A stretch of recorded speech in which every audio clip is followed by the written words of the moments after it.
Welcome to Crime News Insider. This is Jorge Del Portillo, and with me, as always, is the inimitable Lori Hoff.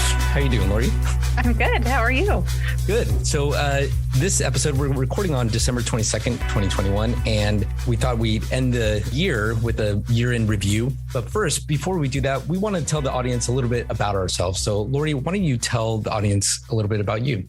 Well, I'm a native San Diegan, born and raised here. I moved around a lot in Southern California, though. So I think I moved like 11 times in 11 years when I was growing up. Single mom.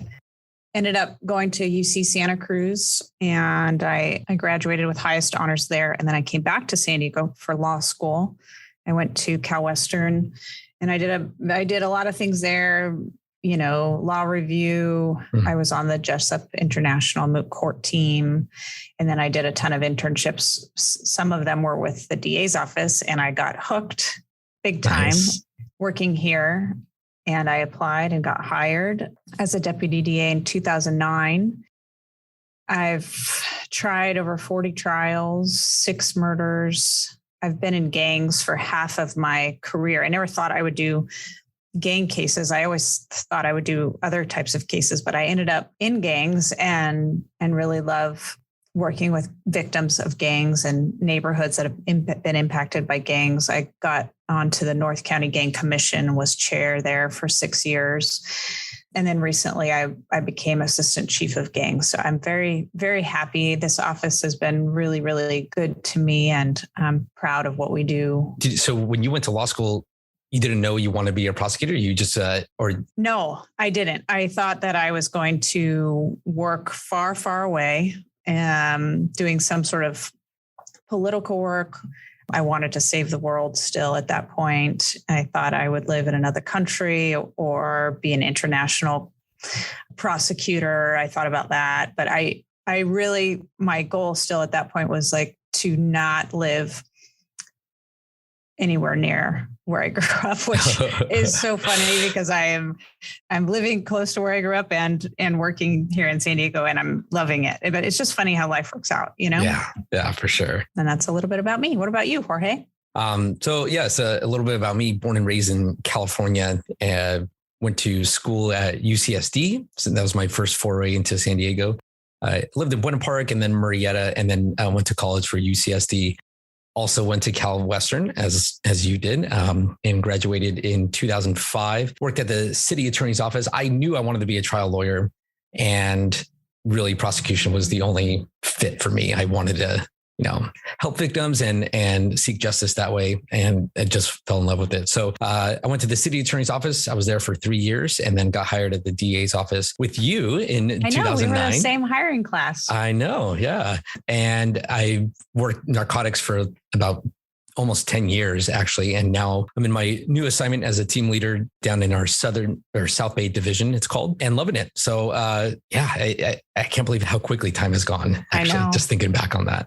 Now we're getting to be the old people in the office. Which is weird. I feel like I need to dye my hair gray to get a little, a little respect. I'm just kidding. You do still look like you're like 16. Yeah, that's what John Lewin said. Speaking of how time flies, we started our podcast. Our first episode launched May 17th. So we've been going for about 7 months, and we have crossed over 3,000 downloads. Thanks to everyone out there for listening and downloading and telling your friends about us and your family. So it's not just our families anymore, Lori. I know for the first month, that was like your family, and then my family were the only ones listening. And then we got some like randoms from Canada and India and the East Coast. And then it took off from there. It's been really fun to watch. It's really blossomed everywhere. And actually, do you know what the top cities are, at least according to Apple Podcasts, that download our podcast other than San Diego? Is it like Montreal? Is it everywhere in the US? I don't know. You know what? I just looked at the US. So what cities would you think? I would think like LA or maybe some neighboring state. LA was up there, but the top city other than San Diego was Riverside. So our neighboring county, and it's a city in the county Riverside. And then the one after that is New York. where Wow. my brother lives there. So maybe he's spreading the word. And then San Francisco. So those are the top 3 cities. And then the top 3 countries, you mentioned one of them, India, Canada, and the UK. That's outside the United States, obviously. So I thought that was pretty interesting. Well, hello to everybody out there. That's really fun. Thank you to everyone that's downloading outside of San Diego. We try to bring a show that's accessible to not just San Diegans, but to everyone else. A couple other podcast stats. Lori, how many crimes did you admit to committing while recording these podcasts? I only know of one, but I can't even remember what I admitted. It was something about crossing the border illegally. Crossing the border without a passport, leaving the country without a passport, something like that. Yep. I did one time. That's good. You can one time. But I think the statute of limitations has passed on that. The other one wasn't so much of an admission as it was an inference that you drink a banana slug smoothie and banana slugs excrete some poison that gets you high. That was more of a joke, but my mom did. Okay. Oh, really? Just so she licked one. I was like, no. What are you doing? Am I going to have to edit this out? Does she listen to this? She said that there were no hallucinogenic effects, so not to worry. Oh, good. So it was a bunk banana slug. It was. Oh, that's good. And then finally, some other podcast stats for everyone out there. Our Laws on the Books quiz. There were 10 quizzes total. Lori got 6 correct and 4 incorrect. So those are not good numbers. I'm going to really get better in 2022. That's my goal. That's pretty good considering most of the quizzes had 4 answers. And by chance, you're just going to get, I think 25%, right? I really had to study extra hard for the multiple choice and on the law school exam. So that was the worst because it was timed. I mean, the whole thing is timed, but back in the day when Lori and I took the bar exam, it was 3 days, 6 hours each day. Yeah. And now it's 2 days? 2 days. 2 days long. Yeah. They have it easy. Yeah, they have it easy. What about the other stats? Like, how did I fare compared to our guests? Okay. It's mainly what I care about. So our guests, we had a total of 12 guests that took the quiz. 5 guests answered correctly and 7 guests answered incorrectly. That means you did way better than our guests. Okay, that's all that matters. A lot of them were tricked. So, but we'll see if we have a repeat guest, then we'll see, because I feel like you kind of got better. Yeah. Well, actually, no. I actually got worse. Yeah. You started out with 4 in a row. You got 4 correct in a row. So I don't know. You just have that natural talent. It was beginner's luck. Let's talk about what we didn't get to on the podcast. Okay. There were a lot of things that happened this year in the crime news insider world that we just didn't have time to cover. Yeah, there was a lot of things, especially in San Diego, that we didn't have a chance to cover, but hopefully we will cover. Like, obviously, the one in most San Diegans' minds was the J.D. DeGuzman trial. Well, J.D.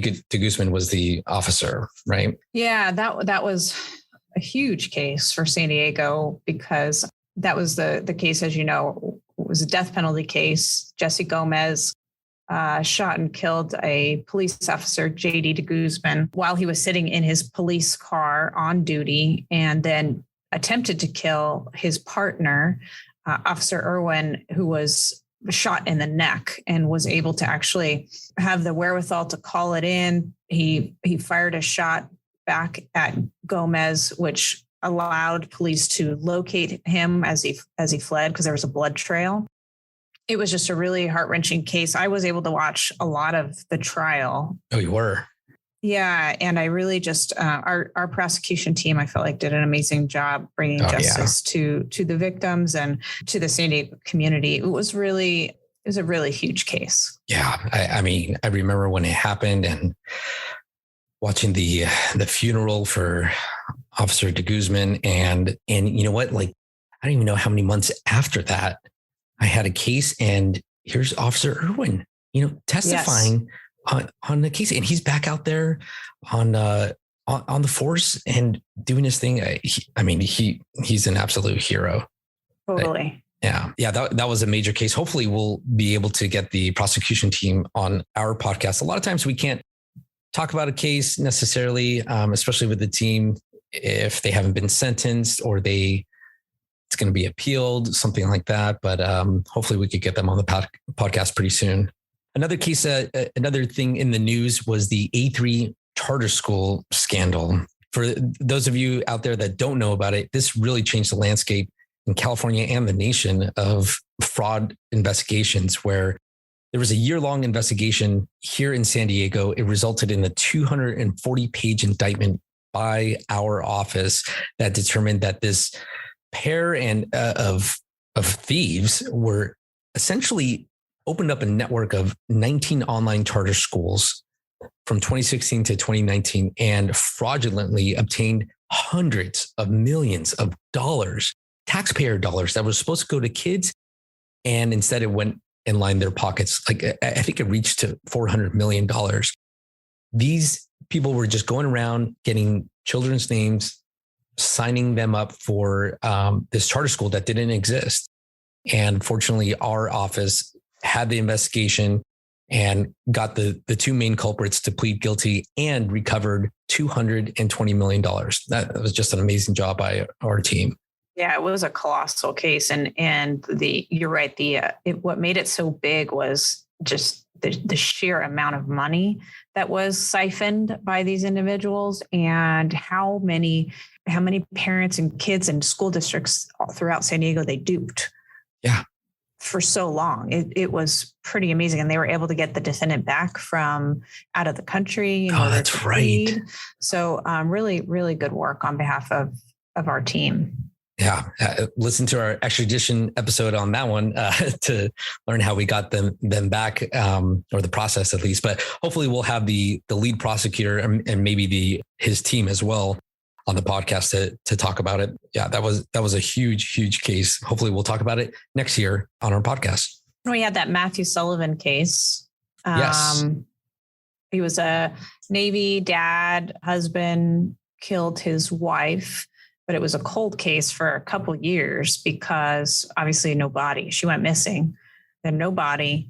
And then in 2016, I think her body washed up. It was very obviously decomposed and things like that, but not as decomposed as it could have been because he had put her in the freezer for a period of time, which actually preserved her body. And so they were able to determine that she was stabbed. And then, of course, that gave them finally the ability, which they didn't have before. They didn't have probable cause to go in and search the house. So they went in and searched his house. They find the blood saturation, her blood saturating the floor that was still there. They could test it. And they ended up finding the knife, the murder weapon, they believe, that was hidden. Just a really cool case, because when cases go cold, it's scary because the longer they go cold, it's like that 48-hour show. It's like the longer they go cold, the harder it is to prove.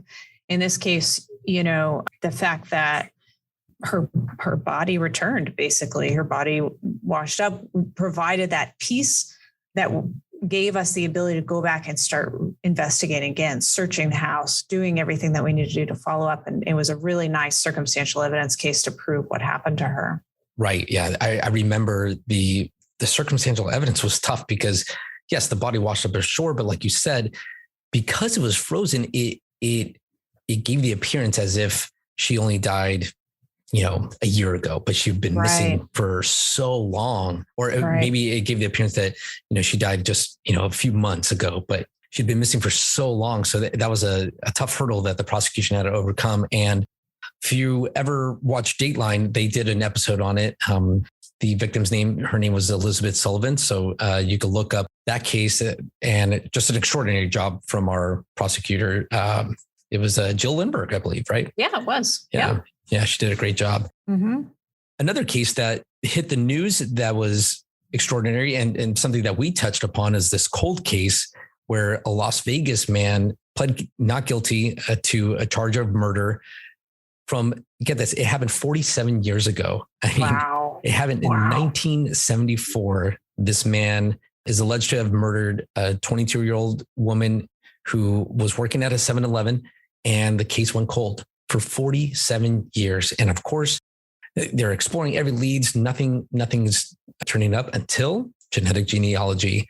And it was our in-house genetic genealogist along with the National City Police Department, who investigated the case and was able to arrest this man. And now it's set for, I don't think it's gone to preliminary hearing yet, but now he's been arraigned and is behind bars waiting trial. So that was just, I don't know if there's been an older case like that in San Diego. And we heard from Brian, right? Brian Erickson, right, about genetic genealogy and the leap forward, talking about how DNA was so great when it first came out. And now we have genetic genealogy that takes it to that next level. And now we're solving cases that we would never solve before, ever. Yeah, exactly. I mean, this is really exploding. I thought it was interesting that not only do we have the suspect's DNA, perhaps that we could build this family tree, but sometimes we could put in the victim's DNA to even identify who it was or explore leads that way. But I think that's the future for all of these cold cases and any kind of DNA case. You have to consider that. Right. We also had a tragedy that happened in San Diego with our San Diego Police Department, a San Diego Police Department detective couple. They were married. Jamie Huntley Park and Ryan Park were fatally killed while they were, it obviously ended up not being a crime, but they were struck head on when they were off duty. They were actually out on their day off going to do some follow-up work on some cases together. And they were involved in a head-on collision that wasn't their fault, and they were both killed. And it just really, I think, rocked the San Diego Police Department. It rocked the DA's office for all of the people that worked with the Jamie and Ryan, and with the community as well. They really touched a lot of people's lives with their cases that they investigated. Jamie, as you know, was a hockey coach, a girls hockey coach. And so she was so involved. She wanted to be an Olympic hockey ref someday. Yeah. And Ryan Park was so smart. He was on the homicide team, and it was really sad and sudden. They were such rising stars. We in our office, the San Diegans Against Crime, honored them at our annual awards banquet and got to present the awards to their surviving family and hear a little bit more about them from their parents, which was really very sweet and something that, you know, I think really left a mark on our community. Yeah, absolutely. It really struck all of our hearts, and anyone that's ever met them. I met Ryan before, and both of them were really superstars, rising in their department very quickly. And they were just tremendous people, both in and out of their jobs. I mean, they were just tremendous people. So that story really shook us to the core for sure. Gosh, I can't believe that was this year. And it's coming up on a full year since they passed. Let's, I don't know how to transition from that. Note, geez. Yeah, geez. Was there anything funny or good that happened this year? Yes. So Jorge, I was listening to Jim Gaffigan last night, and he was trying to sum up 2021. And he said, it is like 2021 was like when you're changing a baby's diaper and you put them down again, and all of a sudden the diaper fills up, and you just feel like the diaper kept filling up over and over again. And that's what 2021 was. And it made me laugh, because I think that, in a lot of ways, we just kept getting hit again and again, right? Like San Diego kept getting hit with we had an influx of ghost guns. We had an influx in gang violence and murders and gang shootings. There were a lot of things that happened during the course of the year that we can comment on. But, you know, there were signs that we were somewhat getting back to normal as well. You know, we're getting through trials. We were able to get trials going again, even though we have a huge backlog still, like everybody else. And we just kind of I feel like we're, as Summer coined this term, she's like, we need to reset. And I feel like that is what 2022 is going to be about. Just a reset, you know? I sure hope so. Like you said, we're getting through that backlog, and you're right that there's just this proliferation of ghost guns and shootings are up and theft is up. And it's not just here. It's a lot of other counties. I think we were spared a lot, but we're still getting hit hard. I was looking at some follow-up stuff for our previous episodes. Speaking of the ghost guns, San Diego Police Department started that ghost gun task force. I thought that was good. I know some of the DAs that were working on that. And I saw that for our fentanyl episode, we were talking about the rise in overdoses, and we had recently the first of its kind, this juvenile opioid event where all these schools get to watch and listen in on that. And unfortunately, the CDC reported that there was 100,000 overdose deaths in the last year. That was just. That's an amazing number. I mean, it's just hard to wrap your mind around that number. Yeah. Considering it was, less than 50,000 not too long ago. And obviously that's fentanyl that's driving it. And here in San Diego, we see that because we're a border town, right? Just like our guest James Fontaine talked about. So we saw another ransomware attack against Kronos. We learned about that with Ryan Karkenny. And, I was looking up to see the damage to Scripps. Remember, Scripps Health was attacked by a ransomware attack earlier this year, and it ended up costing them $113 million. It's just, and they said that's not even the end, because now they're having to litigate all the class action lawsuits that are going to come from this, because people's personnel files and private information has been released or compromised. So it is a scary thing that's going to probably rear its head again. We're not going to see the end of ransomware. Yeah, absolutely. And I think what I remember our guest Ryan Karkenny said, don't pay the ransom. And these businesses should not be paying the ransom, because it just causes them to proliferate and know that they could be successful. And even though Scripps is ending up paying hundreds of millions of dollars, it's just better in the long run not to pay that ransom. Right. All right. So that was, we had a good season. We talked a lot about various subjects, but I think next year too, we'll just keep doing this until they tell us that they don't want to listen to us, right, Lori? We'll keep doing it until they say, "Oh, wait, what are you doing? The podcast?" Yeah. Well, and it's funny because we think we might run out of material, and then sure enough, crime has a way of surprising us, right? There's always something that happens that you think either might not happen, or there's a case that comes down the pike that really, really grabs us. So I'll be interested to see what happens in 2022. Yeah. And we were frequently surprised during our podcast, and I put together a little clip to demonstrate how surprised we were. Are you ready for this? No. This is going to be a short clip that I took from each episode. Hold on one sec. And here we go.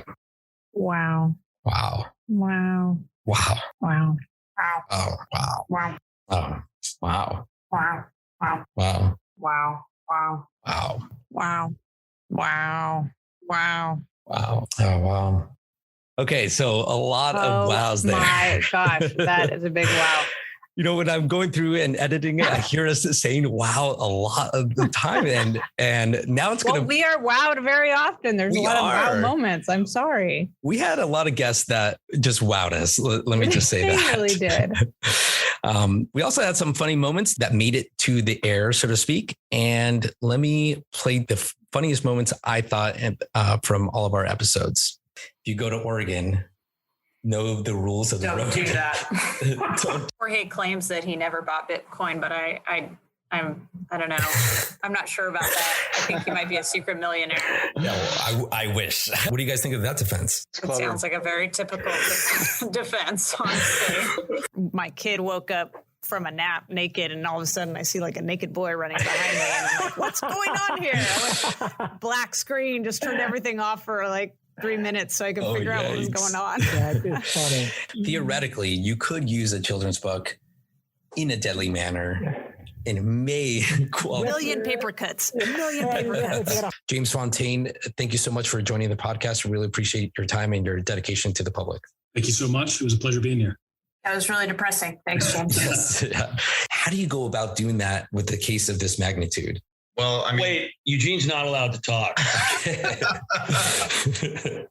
well, Well, I think fine. what made it easy. It was very strange. I can tell you the look that Bob had when myself and the bailiff went back there and he sees me. I didn't say it, but the joke I was going to make was, you told me that we were going to talk when you came back from court on March 15, 2015. Now we can finish. But so I asked him, do you want me to, I'm just here to help you. Do you want me to change it? Go ahead. That's what I did.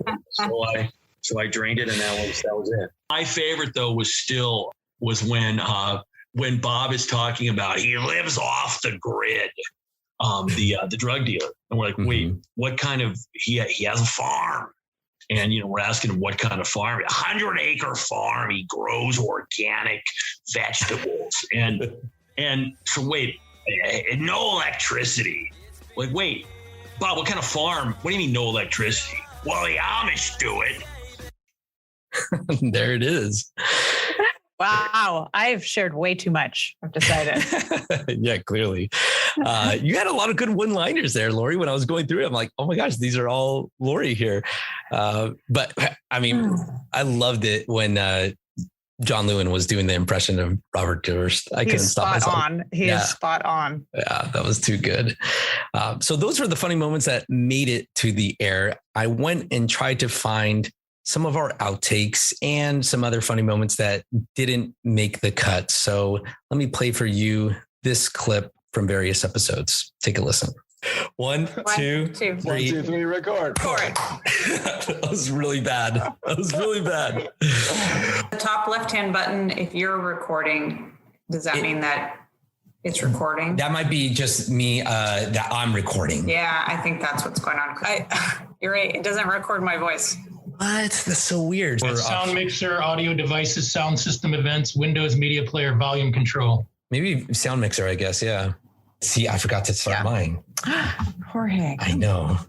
So this is all a learning curve for us. Don't judge us. Lori has the perfect podcast voice. I don't know if you had a chance to listen to the other episodes yet. My voice sounds weird. It always sounds weird. My identical twin brother says I have a face for radio. I can't promise someone won't knock on my door, which happens often.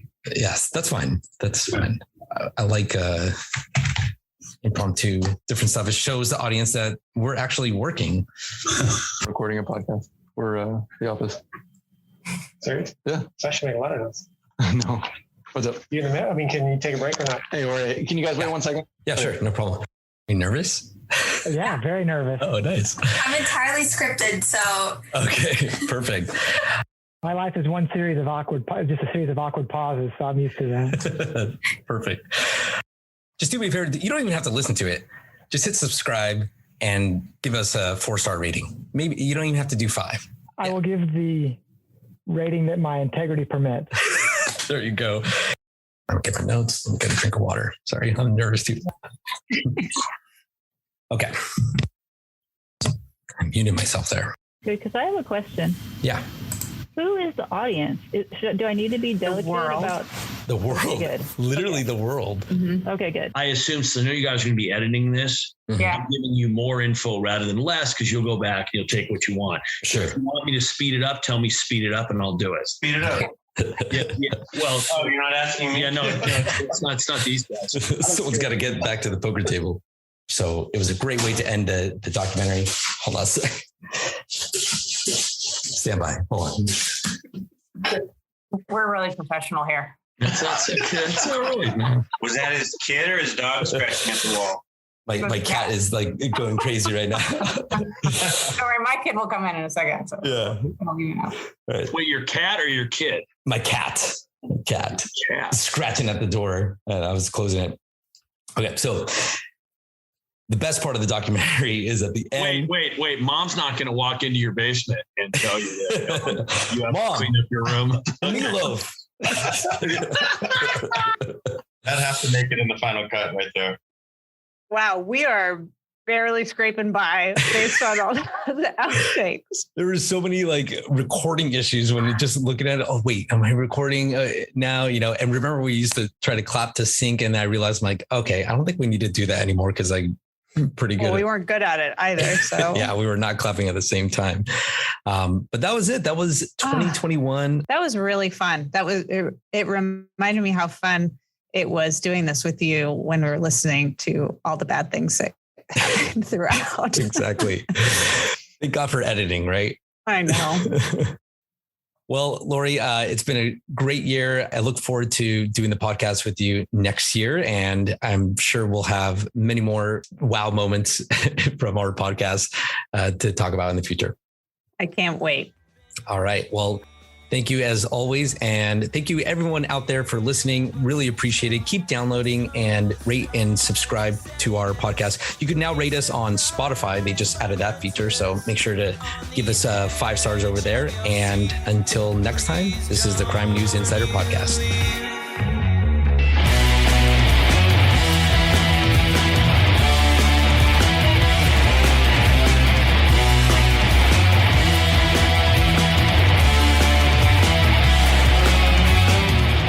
Expressed on this podcast are solely of the speakers and do not reflect the views of the Deputy DA's Association nor the District Attorney. Questions and comments can be submitted through our website at sddaa.net. Remember to follow us on Facebook and Twitter. Our Twitter handle is at San Diego DDAs. Thanks for listening, and we'll see you next week.